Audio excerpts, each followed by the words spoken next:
বিমরুল সাহেবের গেছে গা মাথা খারাপ হইয়া। নেতাকর্মীরা রোজা তো ভাঙ্গা শুরু হয়েছে এমনকি গোসল ফরজ হয়ে যেতে পারে এই অবস্থা করতেছে তারা। বাংলাদেশ এনপির অবস্থা হয়ে গেছে চৈত মাসে রোজাদার মতো। সারাদিন কষ্ট করে ভালোই কাটায়, যে ইফতারির সময়টা হয়ে যায় মানে তখন মনে হয় আর সহ্য হয় না, তখন সহ্য করাটা অনেক কঠিন হয়ে যায়। তো হাসিনা সরকার তো এতদিন এমনি খাইছে, মানে ডেক্কা কোনো রকম বাই করে খাইছে, তো গ্যারান গুরান বেশি একটা ছড়াইতে দেয় নাই। কিন্তু হাসিনা পলানের লগে তো মনে করলেন যে সব দিকে গ্যারান ছড়াই গেছে গা। তো ওই গ্যারানের ঠেলাই বাংলাদেশ এনপির এলাকার বিভিন্ন চাঁদাবাজ যারা আছে, নেতাকর্মী আছে, স্থানীয় নেতাকর্মী, তোরা তো রোজা ভাঙ্গা শুরু করে দিছে।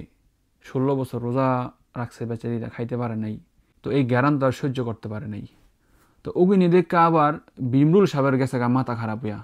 বিমরুল সাহেব কইতেছে খাইছে রে, বাণিজ্য তো শেষ করে হারাইব।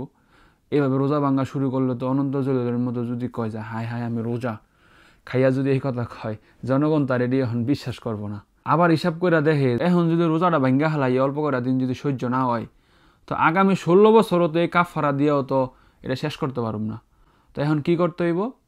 বিমরুল সাহেবের একটা কথাই, আমি টিভির সামনে যাই, ফেসবুকে যাই, ইউটিউবে যাই, সাংবাদিক সামনে গেলে একটা কথাই কমু, বাংলাদেশে এখন নির্বাচন দিতে হইব। নির্বাচন ছাড়া অর্থনীতি নষ্ট হয়ে যাচ্ছে, নির্বাচন ছাড়া এই আন্দোলন হইতেছে, নির্বাচন ছাড়া সংস্কার সম্ভব না, হেনা তেনা নানান কথা আবিজাবি দেয়া। মানে এখন এর কথা একটাই, নির্বাচন।